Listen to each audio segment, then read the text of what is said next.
Swayam Prabha. Digital India. Educated India.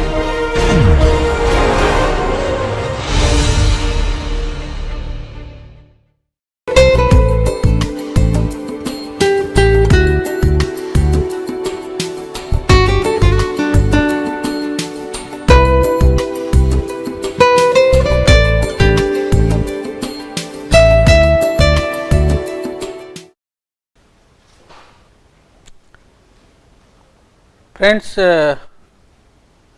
in this session we will be talking about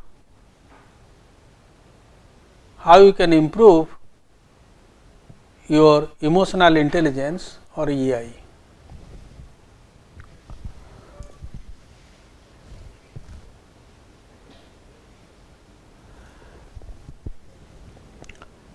And as I mentioned earlier, emotion and cognition are related. So, therefore, if you are a person is emotionally having the emotional intelligence, then he can enjoy the benefit of both. Accordingly, he can incorporate his feelings into analysis, reasoning, problem solving and decision making, which are primarily cognitive in nature. And the potential of feelings will guide you what is important for you and how you think and feel about it.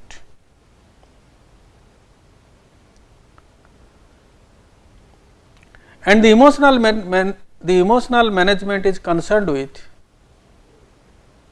you take care of your own emotions, and once you take care of your own emotions, the cognitions will be influenced accordingly. And as you have learnt, if you are aggressive, if you express anger in interpersonal interaction, you are not emotionally mature. So, therefore, the learning lesson is that you turn your negative emotions into positive learning and growing opportunity. The whole essence of emotional management is that you understand your own emotions, understand the emotions of the others, and then deal with the context or the situations. And say some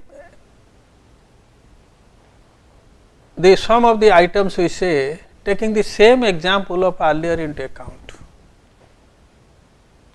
the 5 dimensions that I mentioned. One is the social component, which was concerned with empathy and social skills, and the personal component or the personal competency, which was concerned about self motivation, self regulation and self awareness. Just look at that. A person who is self aware, he cultivates a sense of humor. And a person who has high motivation, he likes to perform or take up challenging tasks. A person who is good in social relationships, he judges how the relationships go on.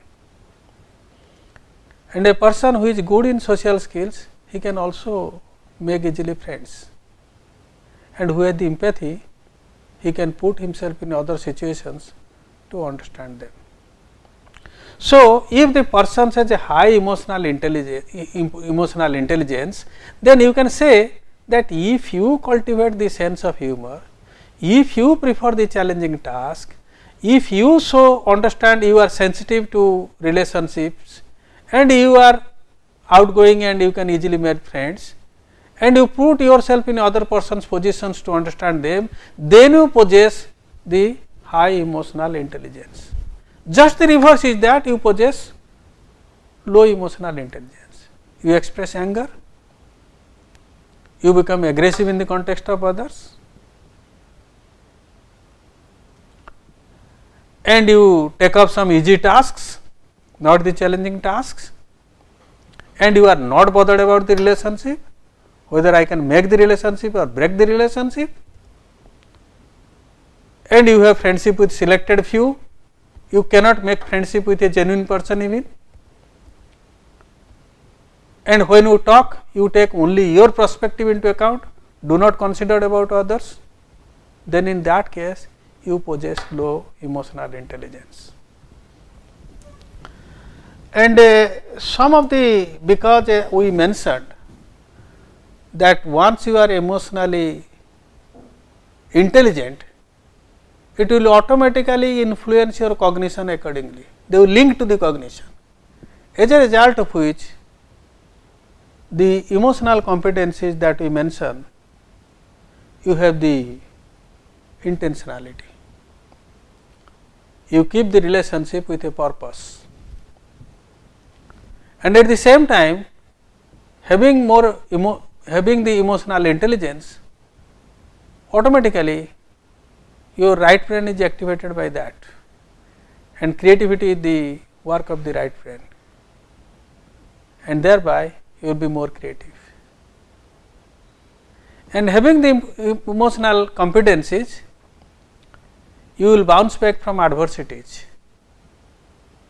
easily, and you will not feel frustrated even if you fail in certain tasks, or you fail in certain jobs, or you fail in the exam. You have the resilience, you have the ability to bounce back and fight, so that you will win over the situation. And it is also reflect your social skills or bonding ability with others. And at the same time, when your emotion is aroused, there is some constructive discontent, because the discontent will go with reasons. And some of the values that will show concern for others, you have a broader outlook, and you have some intuitions that what is going to happen, you can also infer about that, and at the same time you are not interested in much of your personalized face of power.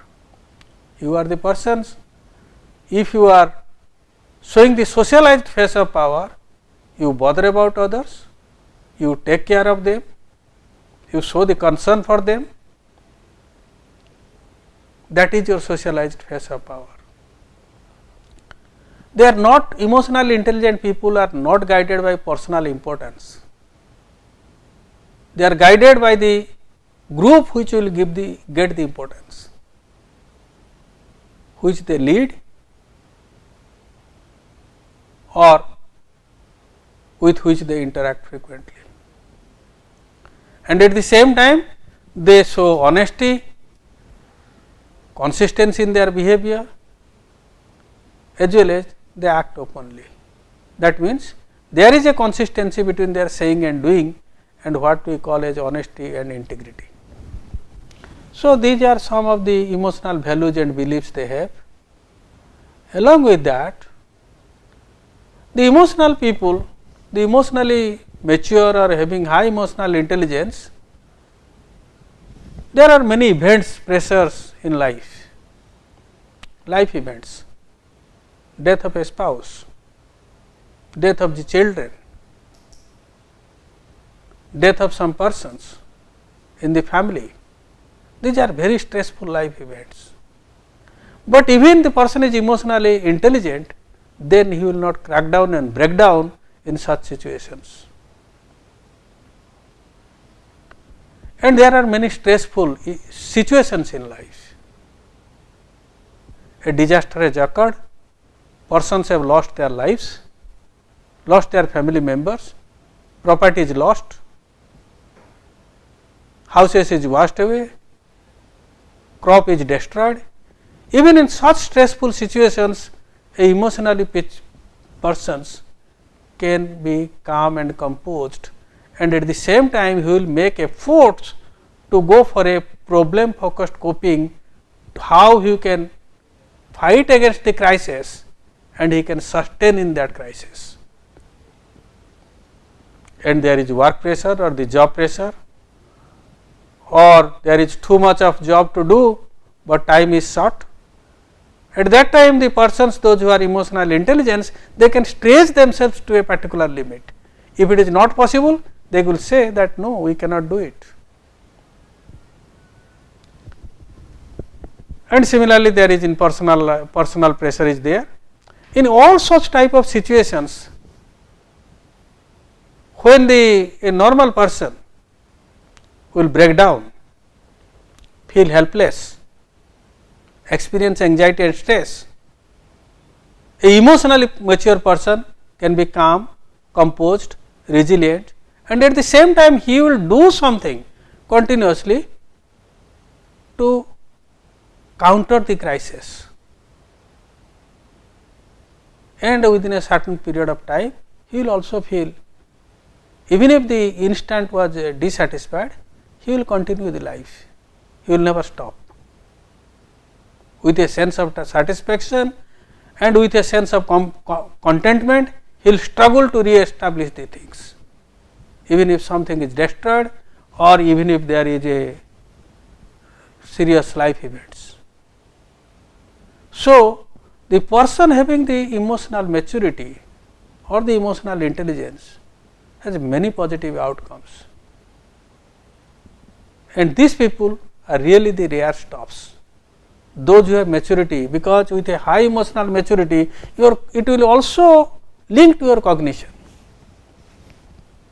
So, therefore, they will be good in decision making, their thinking will be constructive, they will be problem solving in nature, they will put a lot of effort to do the job. So, many positive qualities will automatically, with the combination of emotion and cognition, many positive qualities are likely to emerge if the person is if the person is high on emotional intelligence or emotional maturity. And then there are some common methods by which you can enhance your emotional intelligence. First is you observe in your organization or in your work setting or from your seniors or from teachers or from the community members whom you consider that the person is very effective, efficient, and at the same time he is very sociable, cordial and helpful, and you can identify such type of persons. Understanding the emotional intelligence, you take him as a role model, you model your behavior as per him or her, that will lead to a change in yourselves, because providing you conceive that the person is a role model for you. Next is reading and practicing about self renewal activities. In one of our study we have mentioned there are 4 types of renewal of a person, and when you will be entering into the job or already if you are in a job, there is a professional renewal, because the world is changing outside constantly. We have to all the time upgrade our skill and skill knowledge and attitudes to meet the challenges of the changing world. So, you can find out the ways and means either through education or through understanding your deficiency. You can all the time strive to improve your professional competency. Social renewal, where you can establish and cultivate relationship with others, with your family members, with your relatives and your close friends, you can cultivate that relationships. And cultivating relationship and maintaining relationships, and there are many toolkits we have provided how you can do it. Similarly, you require the spiritual renewal. It is the call of the spirit or the higher self. And in spiritual renewal, you can improve yourself spiritually. we have provided the mind stilling exercise as well as the like some self persuasion or self conditioning the self through self talk and other tools by which you can, and also participating in spiritual activities, you can do that. Physical involve is concerned about your health and body. Of course, this is most important because a healthy body can have a healthy mind, and until unless through yogic practices, through participating in game and sports, taking initiative to make yourself free from the bad habits. So, there are various ways and tools you have mapped through which you can do it.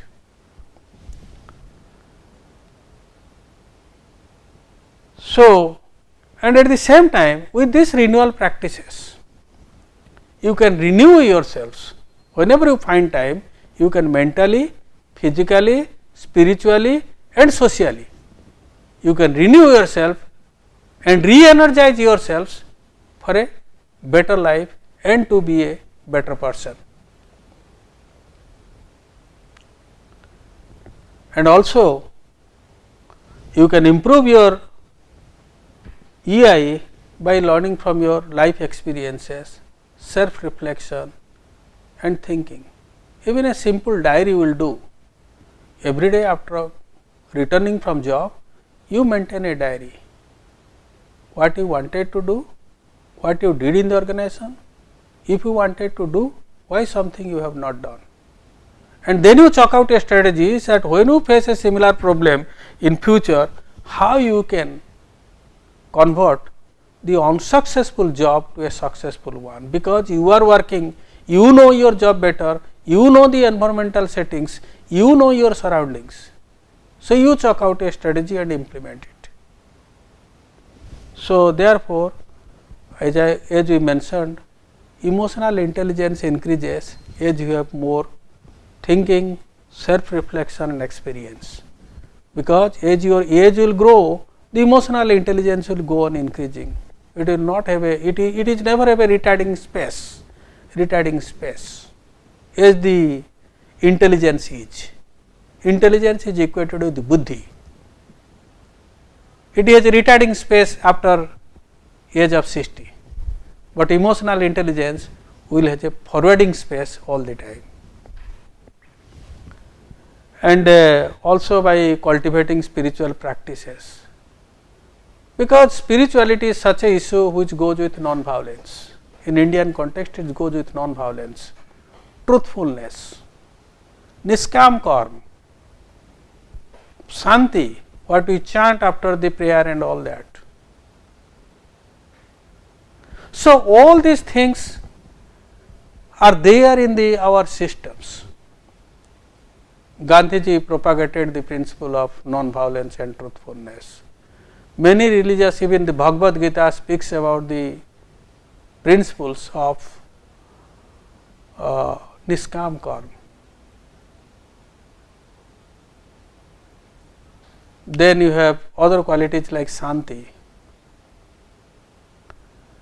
Then it speaks about the yogic practices.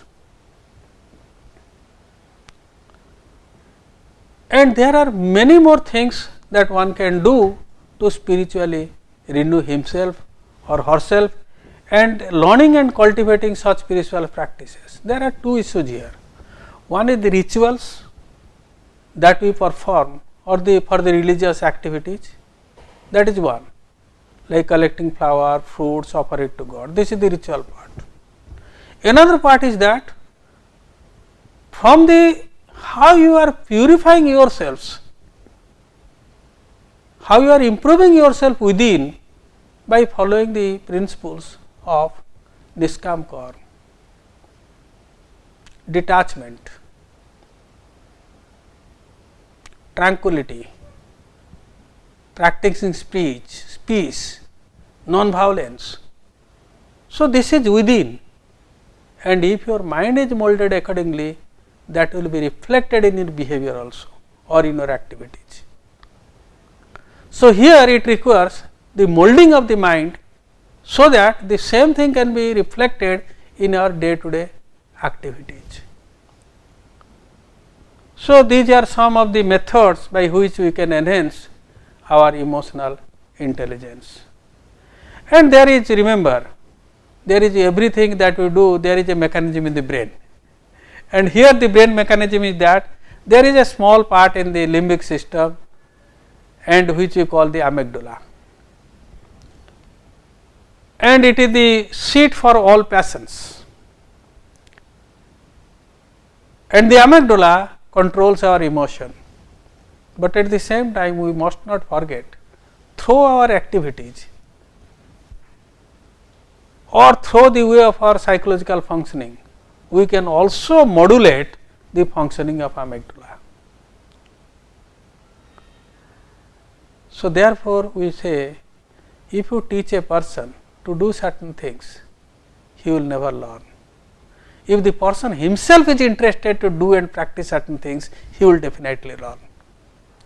So, thereby practicing certain behavior and activities, as mentioned, that will change our behavior and also modulate the activities of the, modulate the functioning of the amygdala, and that will be beneficial for the individual as well as in his interpersonal interaction.